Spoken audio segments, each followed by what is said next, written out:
అనేది ప్రజలు అభివృద్ధి చెందే విధంగా ఉండాలన్నారు విశాఖ పశ్చిమ కూటమి అభ్యర్థి గణబాబు. 5 ఏళ్లలో వైసీపీ కేవలం సంక్షేమం పేరు చెప్పి ప్రజలకు భవిష్యత్తు లేకుండా చేసిందన్నారు. సంపద సృష్టి లేకుంటే భవిష్యత్తు కష్టంగా ఉంటుందని, దాన్ని సృష్టించడం ఒక్క చంద్రబాబుతోనే సాధ్యమన్నారు గణబాబు. విశాఖ పశ్చిమలో కూటమి జెండా ఎగరేస్తామంటున్న గణబాబుతో మా ప్రతినిధి నాయుడు ఫేస్ టు ఫేస్. కూటమి అభ్యర్థిగా ఉన్నటువంటి గణబాబు గారు ఉన్నారు సార్, మీ ప్రచారం ఎలా సాగుతుంది ప్రస్తుతం? డెఫినెట్ గా బాగానే సాగుతుందండి. ప్రజలే జగన్ రెడ్డి గారు చెప్పినట్టు క్యాంపెయినర్స్ వాళ్ళే అయినారు. ఎందుకంటే ప్రభుత్వం మీద తీవ్ర వ్యతిరేకత ఎక్కడికక్కడ కనబడతా ఉంది.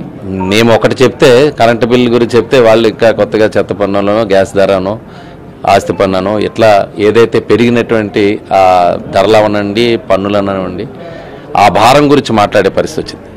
కాబట్టి ప్రచారంకి వెళ్ళేటప్పుడు మరలా తెలుగుదేశం పార్టీ అధికారంలోకి రావాలనేటువంటి భావం ప్రజల్లో ఉంది. ప్రచారంకి వెళ్తున్నారు. సో ఇప్పుడు ఓటు అడగడానికి మీకున్న అర్హత ఏంటి అని అడిగితే ఏం చెప్తారు?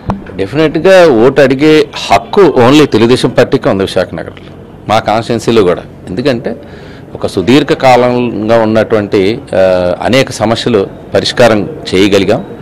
ముఖ్యంగా విశాఖ పశ్చిమలో సరే ఎలాగో డెవలప్మెంట్ ఇన్ఫ్రాస్ట్రక్చర్ అంటే ఈ 2014-19లోనే జరిగినటువంటి అభివృద్ధి సంక్షేమం ఎప్పుడూ చిరస్థాయిగా నిలిచిపోయేటువంటి కట్టడాలు కట్టాం. అటు ఎన్ఐటి ఫ్లైఓవర్ కావచ్చు, ఎన్ఎస్టీ రోడ్డు కావచ్చు, జింక్ షిప్ యార్డ్ ఒక బ్యూటిఫికేషన్తో కూడిన రోడ్డు కావచ్చు, అదేవిధంగా ఇండోర్ స్టేడియంస్ కావచ్చు, లేకపోతే ఎంఆర్ఓ నూతన కార్యాలయాలు కావచ్చు, ఇండివిజువల్ బెనిఫిట్స్కి వచ్చేటప్పటికి 13,500 మందికి పట్టాలు కావచ్చు, లేకపోతే 7,000 మందికి ఇక్కడే టిట్కో ఇల్లు మా నియోజకవర్గంలోనే స్థలం సేకరించి, వేరే చోట కూడా కాదు, ఉపాధి కోసం విశాఖ నగరంకి వచ్చిన వాళ్ళకి మరలా వేరే చోట పంపించకుండా ఎక్కడైతే రైల్వే సమస్య ఉన్న ల్యాండ్స్ కూడా క్లియర్ చేసి అక్కడే కట్టడం, లేకపోతే కొండవాళ్ళ ప్రాంతాలు, ప్లెయిన్ మైదాన ప్రాంతాల్లో కానీ ఇవన్నీ కూడా ల్యాండ్స్ ఎక్వైర్ చేసి సుమారు 7,000 పైచిలకు ఇళ్ళని మనం శ్రీకారం చుట్టాం.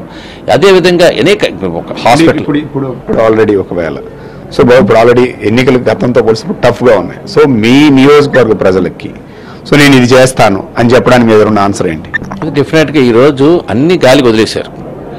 ఒకవైపు ఇచ్చినటువంటి జీవోలు, ఇప్పుడు ఒక జాబ్ క్యాలెండర్ అన్నారు, ఎంప్లాయ్మెంట్ గురించి వచ్చేటువంటి అంశం వస్తుంది విశాఖపట్నంలో నగరంలో వచ్చేటప్పుడు. ముఖ్యంగా మా ప్రాంతంలో పారిశ్రామిక ప్రాంతం, స్థానికులకి ఉపాధిని జీవో ఇచ్చారు. అది ఎందుకు పనికిరానటువంటి జీవో, ఎవరు ఇంప్లిమెంట్ చేయాలో కూడా తెలియదు, ఏ అధికారికి సంబంధించినటువంటి, ఏ డిపార్ట్మెంట్కి సంబంధించిన జీవో కూడా తెలియదు.